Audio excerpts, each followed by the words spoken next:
I have a theory so far-fetched and so crazy about Call of Duty that it just might be true. From subtle experimentation and gameplay changes, a cease and desist letter sent to SM2, the new Call of Duty hub, the complete makeover of Warzone, reusing and remastering old maps and weapons, and having the largest, most relevant, and most divisive legacy in all of multiplayer gaming, it's my belief that Call of Duty has something absolutely huge and groundbreaking planned for release within the next couple years. That is the most ambitious project they've ever constructed.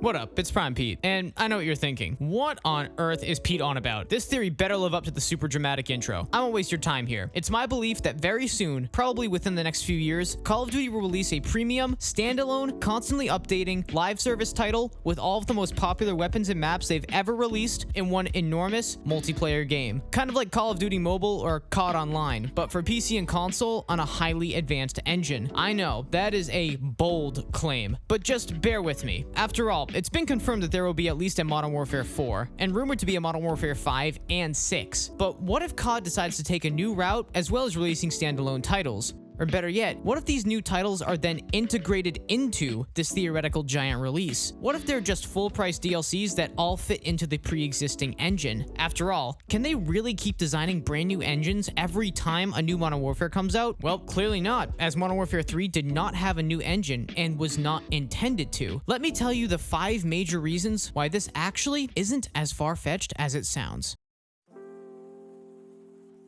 First, let's observe the fact that they've already begun experimenting with bringing in multiple games of content not only into a universal engine and title like Warzone 1's integration with Modern Warfare 2019, Cold War, and Vanguard, but also the current integration of Modern Warfare 2 and Modern Warfare 3 in Warzone 2. But hang on, something is different this time around. Now the Modern Warfare 3 multiplayer has all of the weapons and operators from Modern Warfare 2. That's new, and pretty intriguing upon further inspection. Now you could say that it's just that they were pressed for time, which they were, and they didn't want to create an insane amount of weapons. However, many of the most successful COD games don't even have a humongous selection of weapons, and those with DLC or live service only reach a count of 50 or 60 plus weapons once multiple seasons release and new weapons along with them, which is more than twice as many as the COD titles from the Golden Age, like COD 4, Black Ops, and Black Ops 2. Needless to say, it's not like the weapon count interferes with the quality of a COD title. Sure, it can enhance it by creating more variety in gameplay, but it can also destroy it by making a meta that's far too complex to understand, and if done unsuccessfully, makes it seem like there's just dumb filler weapons that are used as an excuse to say that they put in another gun. It's like the GS Magna from Modern Warfare 2. It's just a deagle with an automatic barrel. It doesn't need to be a new weapon. Point being, the gun count being high does not equal fun or quality. This being said, Sledgehammer Games could have easily been fine not integrating the weapons, but because of the integration, they were able to take some notable liberties. First, they could bring back fan favorite weapons instead of repeating any weapons from Modern Warfare 2. Secondly,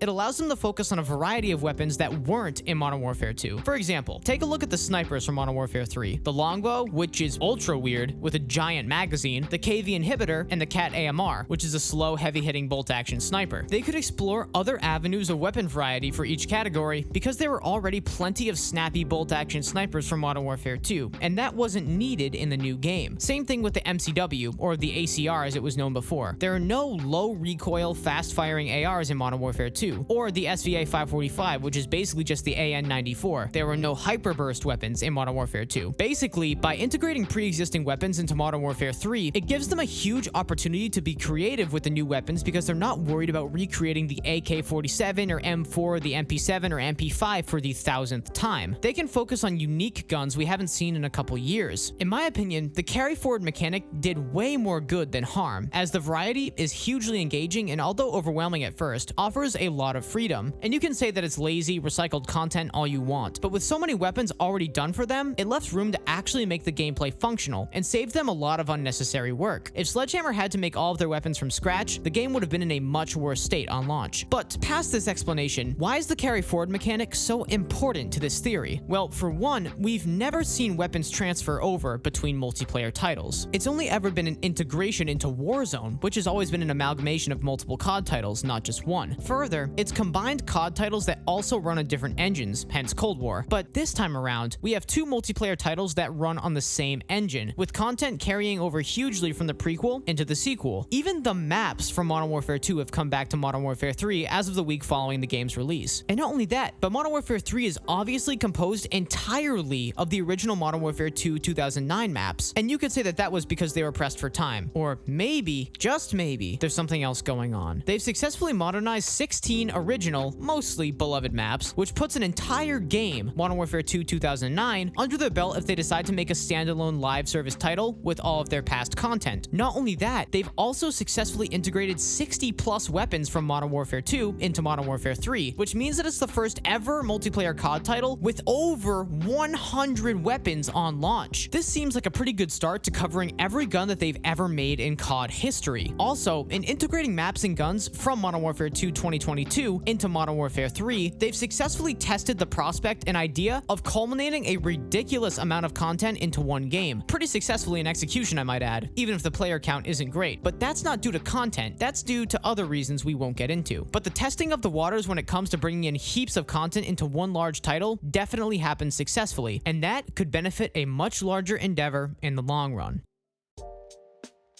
Another reason to consider that this giant installment to the franchise is on its way is the fact that Call of Duty has recently created the Call of Duty Hub, which is the central place to play all of the newest installments, namely Warzone 2, Modern Warfare 2, and Modern Warfare 3. There's a pretty good reason that this would exist. You can't just go straight to playing Warzone or any new COD without constantly seeing that other iterations of COD exist and that you should spend $70 on them immediately. Activision is a greedy company. The only reason something like this would exist is for advertising purposes. It's much easier to just be able to launch into the game that you want to play and not have to navigate a ridiculous hub menu. However, that's not the best idea in the interest of money. We've already seen primitive versions of the COD hub when we load into Modern Warfare 2019, Cold War, and Vanguard, but those are pretty basic and not as intricate as the one we see now. But one thing is interesting about this hub though. It has a settings menu. How can you have a settings menu within a main hub that doesn't count as a game and is only a medium between them? Unless, oh yeah, every single game runs in the same exact engine. And what's more, the settings universally carry over, and not just controls, but graphic settings, preferences, subtle things like gameplay settings and audio settings. To clarify why this can happen, every game within this hub runs in the same engine, which means all of the settings can carry over to each game without any hassle. To make it even easier to understand, by observing that basically everything is shared throughout Modern Warfare 2, Modern Warfare 3, and Warzone 2, including the engine, weapons, and soon maps, once all the Modern Warfare 2 maps are ported into Modern Warfare 3, it seems like their theoretical plan for universal integration of the newest Call of Duty games has already very much begun. This is unheard of in Call of Duty. The three original titles that were integrated into Warzone 1 did not have anything linking them together, only the fact that they all met in the middle. But these two new titles in Warzone are quite literally intertwining directly with each other. Modern Warfare 3 uses all the weapons from Modern Warfare 2, and soon confirmed to be releasing a bunch of maps from it as well, including but not limited to Shoot House, Mercado Las Almas, Crown Raceway, Farm 18, and Shipment, which is a great transition into a very common discussion that I think holds a huge key to this theory. Hearing that Modern Warfare 3 is a glorified DLC for Modern Warfare 2 is an extremely cold take. Every single COD fan that watches YouTubers parrots this information as if we haven't known this was the case since August, and call it the Mandela effect, but I swear, we heard that Modern Warfare 2 was going to have a 2-year life cycle with a huge DLC, but then it came out that it was apparently never said. But recently, throughout a few interviews, it seems Activision flipped the script on their employees last second and turned the DLC plans into plans for a premium release, which then created the chaos of scrambling to create a full game with the name of Modern Warfare 3. So it actually was planned to be a DLC, but Activision threw a curveball at the last minute, forcing devs to work overtime, weekends, and nights to finish the project. But with this new information that Modern Warfare 3 was intended to be a DLC for Modern Warfare 2 until the decision for it to be its own game was made, it clues us in on what Call of Duty's potential intentions were. This also explains why the settings carry over, and the weapons, and the maps, but it doesn't explain one thing. Why would Call of Duty want to have a 2-year-long title when they've never done it before? And let's exclude Warzone because that's their version of a long-term standalone live service release right now. This is where my theory gets pretty crazy. But consider this, and I'll try not to overcomplicate it. Basically, if Call of Duty was trying to stick to one universal engine and just constantly give it yearly DLC updates to create one universal multiplayer title with every map and every weapon culminated together, as mentioned earlier, like a COD mobile or COD online game, but on steroids for PC and console, they would would first have to create a super powerful and advanced engine. Then, and this is where I think they are now, make a humongous problem out of the design choices, which is what they did with Modern Warfare 2, and then fix it with a DLC patch that not only is the saving grace of the game, but also adds tons of new and nostalgic content that covers tons of ground and fixes the core issues of the previous game. Then as a result, everyone would say, wow, yearly DLC is actually great because they listened to us and fixed everything wrong with the year before. And we get all of our old favorite content and maps and guns, and no content ever goes away. But there are two main issues with the yearly DLC for COD. First, how realistic is a positive response from the community about a yearly DLC instead of a new premium title, despite what I just suggested? I mean, after all, Call of Duty has been a yearly release ever since it first came out. And second, which is marginally more important to address, how will they get away with charging a maximum price of $70 or more for simply a DLC with more maps and weapons and maybe a few reworks to the previous game's mechanics? Even a AAA game like Destiny 2 that pushes out insanely high quality updates chock full with brand new polished content with hardly any bugs only charges $50 for their DLCs and puts them on sale in bundles where sometimes one DLC only comes out to about $15 a pop, and you can spend $50 for literally 4 huge expansions. This being said, $70 for just a mere DLC is not going to be very appealing to anybody, or at least anyone who's not foolish enough to fall into that kind of a money grab. And Activision knows the community is becoming more and more aware of what's going on in regards to their matchmaking and overall greed. They wanted $70 for this title so badly that they literally told their employees that Modern Warfare 3 was supposed to be a premium title after they thought it to be an expansion to Modern Warfare 2 that just fixed the game. So instead, in order to cut corners, Sledgehammer Games decided it would be best to use the same basic idea of a DLC, and instead of combining the games together like originally intended, they decided to break Modern Warfare 3 away from Modern Warfare 2 and make it a separate game, but keep essential content from the prequel like the weapons and maps. But this is the plot hole, a little discrepancy in their plan. The weapons still carry over. The progression in the previous game still counts towards this one, but everything besides weapons and cosmetics are disconnected. Or are they? Actually, Modern Warfare 2 2022 maps are making their way over to Modern Warfare 3, as I mentioned earlier. I'm unsure if it will end up being all of them, but it very well may be any collection of them. But the thing is, most people would just say this is because they're lazy and desperate for content, but I don't think that's the reason. Black Ops Cold War was rushed to a deadline, and even they were able to release 12 original maps, some of which weren't even that bad. So devs are still capable of making original maps quickly. Whether or not they're good is an entirely different discussion. So the real reason is that they're trying to pull a fast one on us. Call the game a premium title and slowly integrate everything over from Modern Warfare 2 until the games are basically combined, one and the same. Think about it. Once the maps have been brought over from Modern Warfare 2 2022, there's nothing that playing Modern Warfare 2 will do better than if you play Modern Warfare 3. MW3 has all of the good maps, all of the guns from Modern Warfare 2 and the new ones from MW3, and all of the cosmetics that players purchased, and straight up a million times better mechanics and gameplay than Modern Warfare 2. Long story short, once the maps are ported over, not only will the games be practically one and the same, it will also render Modern Warfare 2 an entirely useless title. But you know what else that'll do? It'll make us realize that Modern Warfare 3 wasn't a premium title. It was simply a DLC. We were convinced it was a premium title just because it was detached from Modern Warfare 2 at launch, but if you pay close attention, it's already been confirmed that they're going to keep trickling in content from Modern Warfare 2 until the games basically combine and render Modern Warfare 2 obsolete. And congrats, the majority of the player base finally realizes they just spent $70 on a DLC. That's the real hot take about this. It's going to become more clear how much of a DLC this game really was. Activision pulled a fast one on us. The disguising of a premium title and then slowly turning it into what it was intended to be, a DLC, was nothing short of genius, but it was also very telling about their future plans. This is a result of them trying to deal with a big problem. If they're going to make one title with constant live service DLC updates for 6v6 multiplayer with all of their maps and guns like a beefed up COD Mobile for console and PC, how are they going to make that crazy yearly profit? Seeing as they want to keep new titles at $70, and the DLC too for that matter, they clearly have to figure out a way to solve the problem of the integration of newer titles to older titles, and their first attempt at that was none other than the Call of Duty hub, and the slow integration of Modern Warfare 2 directly into Modern Warfare 3, turning them basically into the same game and rendering Modern Warfare 3 a DLC from Modern Warfare 2, making MW3 just a better version of its prequel and MW2 completely useless.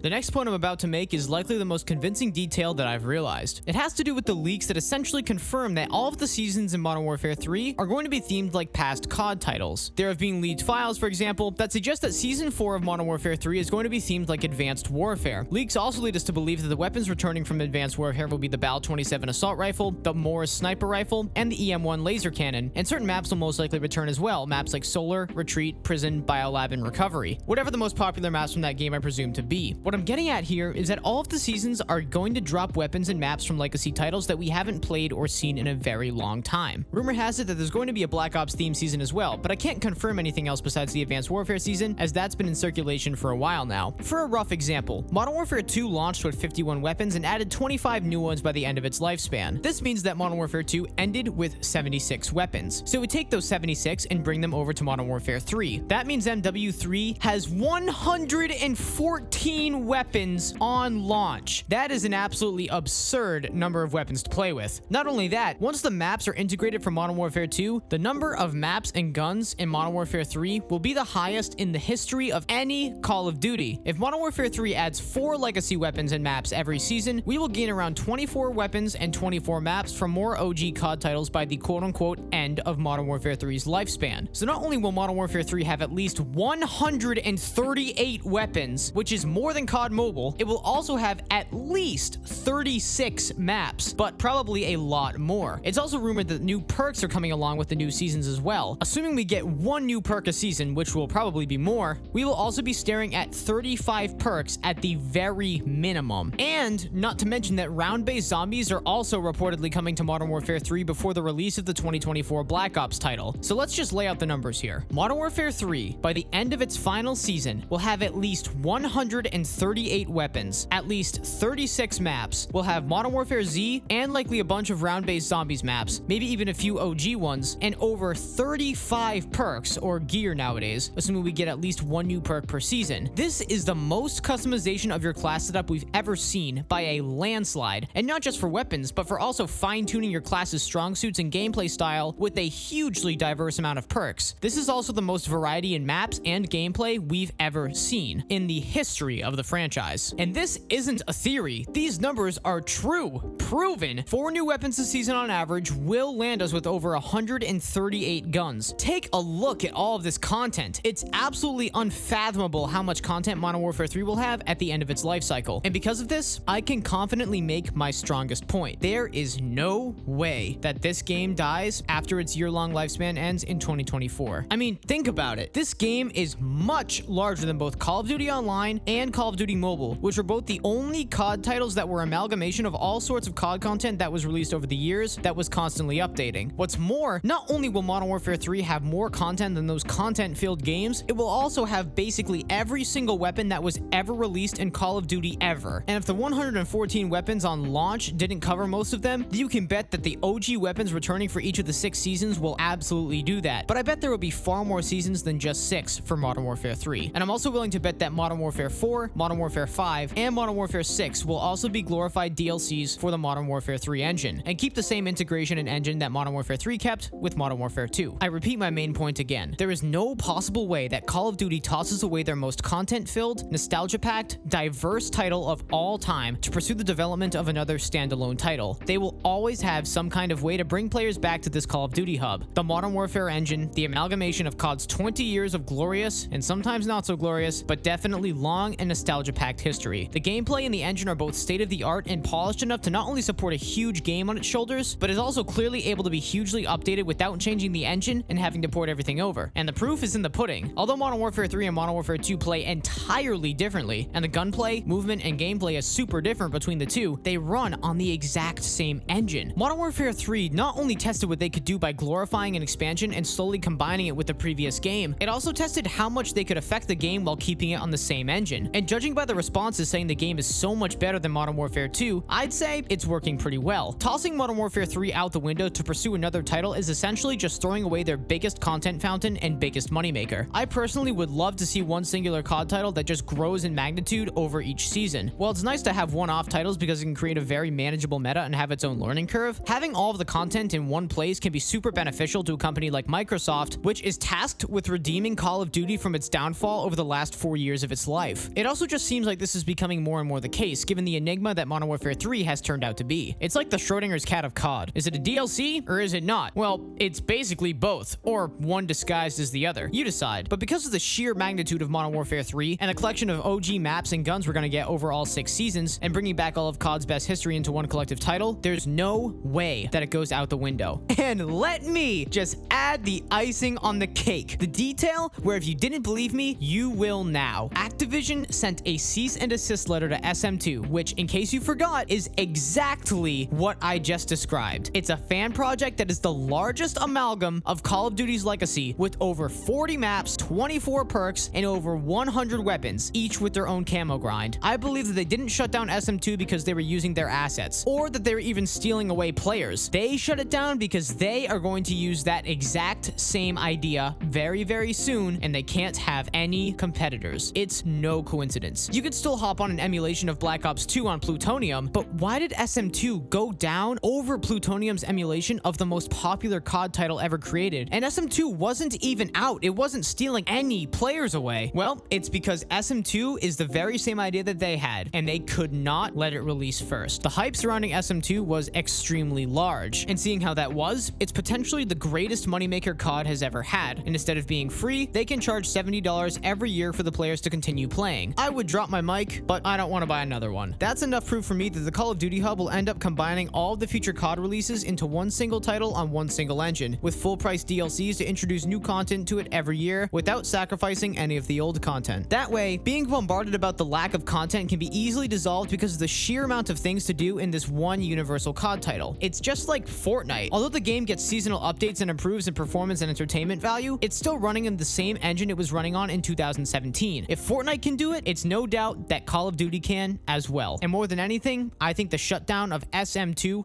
proves it.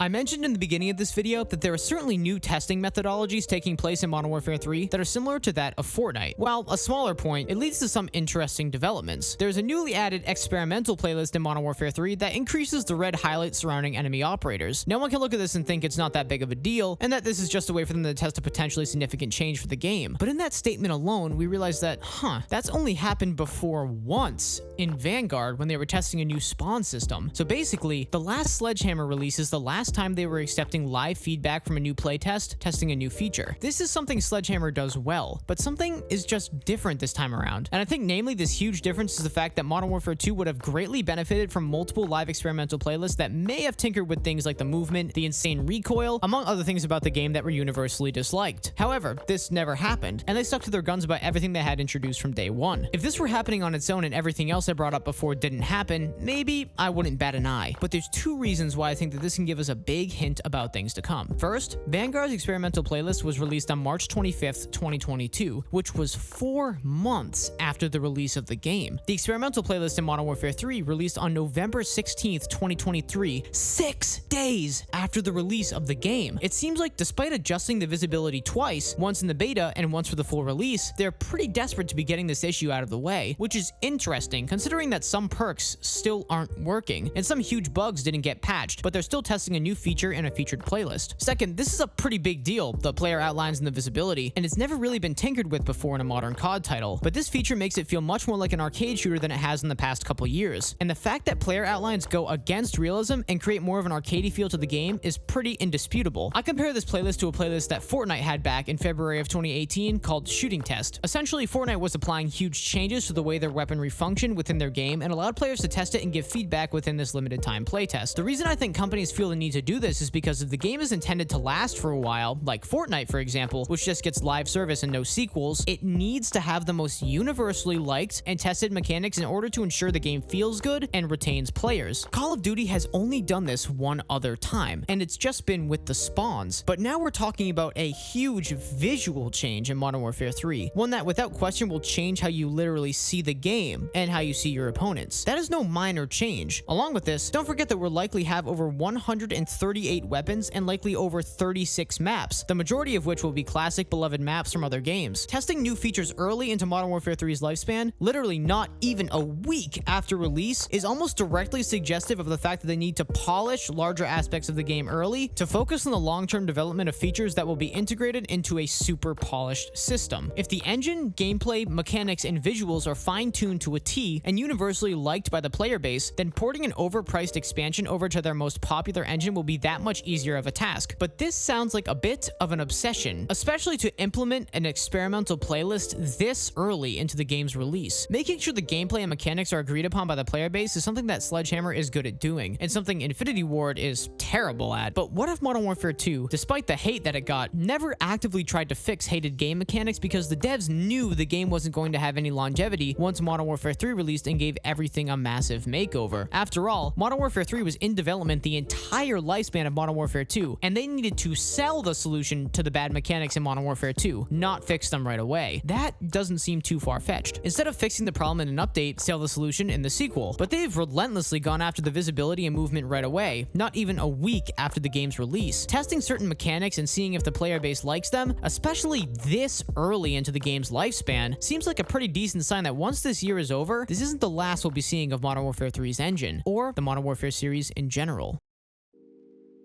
Warzone has been a pretty weirdly received title. Not only was the player count this past year pretty abysmal, but it was also such a different game compared to Warzone 1. However, a year into Warzone 2's lifespan, the gameplay got a total makeover, renovating the movement, gunplay, and overall health, obviously to save players from the aggravation of the restrictive movement, annoying slow gunplay, and recoil control, and dying too quickly. But since Warzone has never got huge changes to his gameplay style before, as seen in Warzone 1 where the game always integrated new titles but always ran on the Modern Warfare 2019 engine, which operated very well and kept the game fast and the weapons not aggravating to handle, it raises some suspicions, and we can draw connections from this design philosophy to the multiplayer release. Warzone 2 is a title that is going to be standing for a long while, probably for at least the next 2 to 3 years, and due to its longevity, the huge makeover to its core gameplay that basically 99% of the player base complained needed to change was absolutely necessary to re-attract players. Warzone 1 never saw an enormous mechanical update, and if it ever did, it was only small bug fixes, never enormous game-changing decisions like a total makeover to the movement and gunplay. But this raises an important argument. Warzone 2 changed so dramatically because the game is going to last for a very long time, probably at least the next 3 years. However, multiplayer titles, for the most part, stay relatively the same until the next title comes out, because multiplayer COD titles are paid in full every year, while Warzone is free. There's no need for Warzone to wait to release a game-fixing patch, because the game is entirely free. The sooner the better. However, the largest problems in multiplayer titles can be ignored as a business decision to then sell the solution in the upcoming title. A perfect example is the core mechanics from Modern Warfare 2. The slow movement, annoying and jarring gunplay, no red dots on the minimap, no dead silence perk. All of these things could have been fixed with relative ease the entire lifespan of the game, but they waited until Modern Warfare 3 to sell all of these solutions for $70. But now, we take a look at some changes to the most recent patch, just a week after the launch of Modern Warfare 3. Basically, the movement has just gotten dramatically better. The slide to sprint delay was hugely reduced, and the tactical sprint refresh rate was heavily sped up. And keep in mind, this is a week after release, and they only adjusted it slightly during the beta. Never was it this dramatic of a change. This, along with the experimental playlist testing the new visibility options, leads me to believe that since the game is receiving such huge changes early on, Activision isn't necessarily interested in selling the solutions to problems that Modern Warfare 3 has, rather fine-tuning smaller aspects of how the game plays in order to make the title more bearable. But also keep in mind that Modern Warfare 2, Modern Warfare 3, and Warzone all now run on the same engine, so making these extremely fine-tuned changes for when Warzone finally gets its huge Modern Warfare 3 update is proof that they're trying to make the game as playable as possible because they know it will have longevity and attract players. So how does this tie into multiplayer? Well, because of the experimenting and changes to the gameplay they're already implementing only a week into the game's release. Whenever major changes are tested or patched into the game, it seems to be in their history that the title, or the engine, is going to have a good amount of longevity. Think about it. Modern Warfare 3 could have just added the bare minimum of better movement options, and it would have been enough to satisfy those of us who were begging them to update the movement and make it even faster in the next installment. But they instead chose to fine-tune it and fix it even more. Removing small nerfs to the movement, like a slide to sprint delay and a slower tactical sprint refresh time, and improving player visibility with red highlights could have been something that they used as a selling point for the next title, but they instead chose to fix them right away, and they're hyper-focusing on elements of the game that affect it the most, like the movement, visibility, and gunplay, not even a week into the release, which is reason enough to believe that that they're shooting for this engine and this iteration of modern COD to last way longer than just the 1 year that Modern Warfare 3 is in the forefront, and to have basic game mechanics fine-tuned early on so that they can focus on other more important matters. Putting this much effort into making sure this one game not only has this many guns and maps, but also has very fine-tuned gameplay proves even further that they are not going to simply abandon this game after 1 year.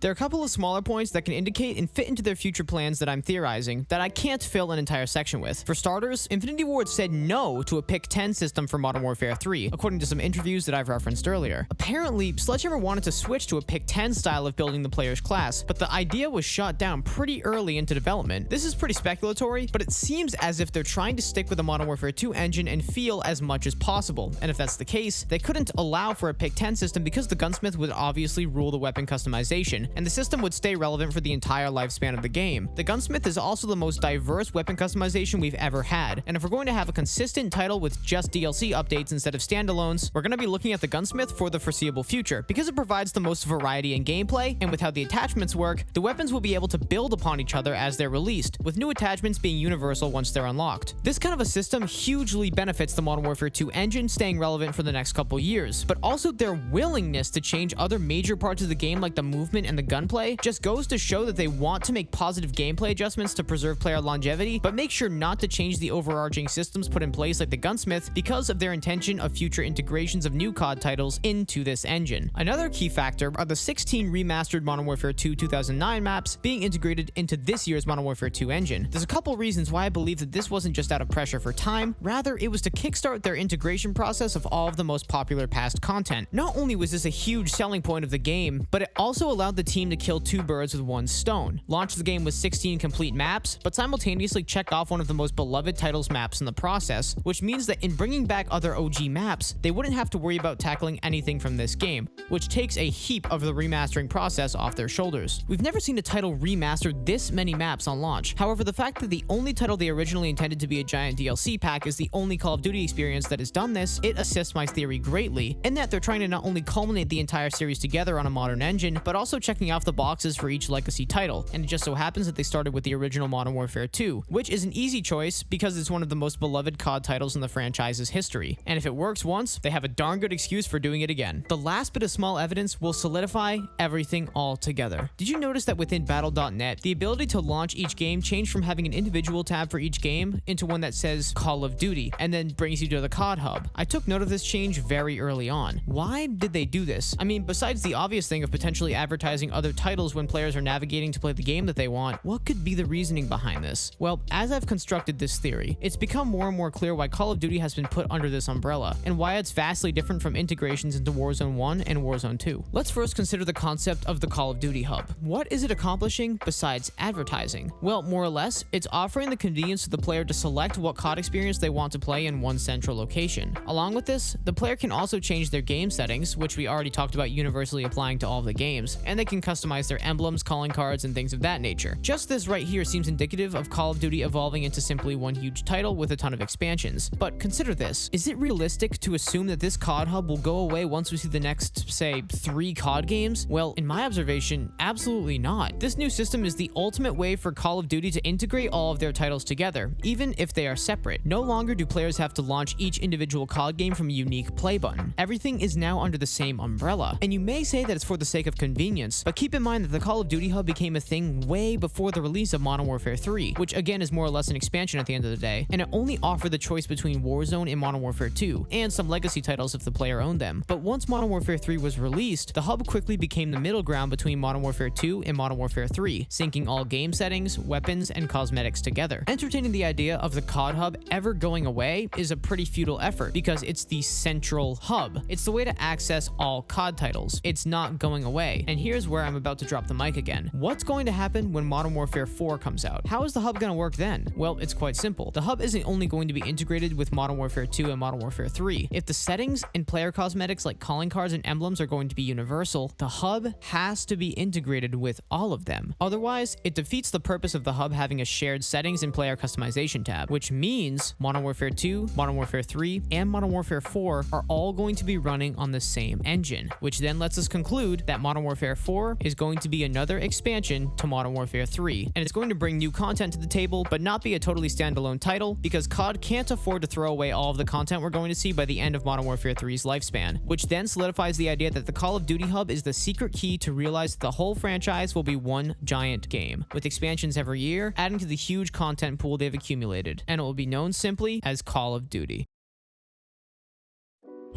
That is a lot to cover, but let's just summarize every major point I made to back up this wild theory. Firstly, the slow, covert integration of Modern Warfare 3 to Modern Warfare 2, first carrying guns and cosmetics, and now the maps, confirms the fact that it was basically a DLC disguised as a $70 premium title, so Activision could wrap their heads around how to market the next COD games as DLCs for one huge modern game, rather than standalone titles. Second, the fact that Modern Warfare 3 will end with over 138 weapons, 36 maps, and 35 perks, among other enormous batches of content, most of which will be an amalgamation of COD's legacy, as we have seen with confirmed leaks about each season of Modern Warfare 3 being themed like and introducing maps and weapons from legacy titles, and will be so chock full of content, new and old, that it is just wasteful for the developers to simply abandon this money fountain and start from scratch on another game and engine. Third, Activision shut down a fan project called SM2 that was doing the exact same thing, likely because they wanted to be the only ones doing it and not have to compete with a fan project. Fourth, they've already released an experimental playlist that tests out new features for the game not even a week into Modern Warfare 3's release, which may suggest that they're trying to figure out concrete and good mechanics early because they intend the game to have more longevity than we thought before. Fifth, and one of the largest reasons, is that the Call of Duty hub is the current middle ground between Modern Warfare 3 and Modern Warfare 2, and is the only thing standing in between the two games. The game settings are universal, and the ability to customize your banner, emblem, and other personal cosmetics are also brought together and synced with the COD hub as a medium. Since the games run on the same exact engine, and so does the Call of Duty hub, otherwise it wouldn't be able to sync the two games together in their settings, it's a fair assumption to make that the future Modern Warfare releases would also be integrated into the COD hub, because everything can be condensed into one engine, and for a broader statement, everything can be condensed into one central game. Further, you can't even launch any one specific next-gen COD title. You have to go through the hub, which is launched with a menu simply titled Call of Duty, which is a change they made very early, way before Modern Warfare 3 came out. It seems like a fair prediction is that there will be one central game singularly called Call of Duty, and the expansions to the game will subsequently have different names, much like the expansions to Destiny being added onto the original game. Sixth, they're hyper-focused on fine-tuning core aspects of the game instead of pushing out unnecessary content like bundles and half-finished maps. This type of focus has never been on this element of the game, not for at least 4 years' time, which is pretty decent evidence to suggest that they're trying to make sure the game has the right mechanics to last them a long time. Because before, even if they got it wrong, they still had the next year to sell the solution to the problems the previous game caused. But Sledgehammer seems like they're trying their hardest to make sure the game plays cleanly and has perfected mechanics that the community agrees with, which suggests that perhaps this engine for multiplayer will remain for the next installments and not disappear when Modern Warfare 3's lifespan ends. They also enormously experimented with hugely changing the Modern Warfare 2 engine to suit Modern Warfare 3 better, instead of just designing a brand new engine. Seventh, for smaller bits of evidence, the refusal to stray from long-term systems like the Gunsmith and adding in remastered maps to start the process of integrating beloved legacy content and keep the overarching systems in the game like the Gunsmith consistent suggests that future titles will share all of this content as well once they're integrated into this huge title. And the Call of Duty hub is the one place that links all of these games together on the same engine with the same shared game settings and player cosmetics, and it's simply called Call of Duty when you launch it, which in my speculation is going to be the name of the one singular huge game once they announce it. When putting all of these pieces together, I think it's pretty obvious that the Modern Warfare 2 engine and all of the huge amounts of content that will be present once Modern Warfare 3's year-long lifespan ends, especially the huge amounts of legacy content that they worked so hard to bring back to the modern stage, Activision will not just throw away everything that they've culminated, especially with all of the work they've already done for themselves. It's the most logical option to predict that this engine won't go away, and that future COD titles will just be huge DLC expansions to this enormous engine with all of COD's most beloved content, condensed into one singular location for years to come. I'm Prime Pete. If you thought that theory was wild, far-fetched, and you're like, no way, well, let me know down in the comments. But if I made a good point, let's talk about it. A like and a subscription would be hugely appreciated because this video took forever to make. But that's all I got.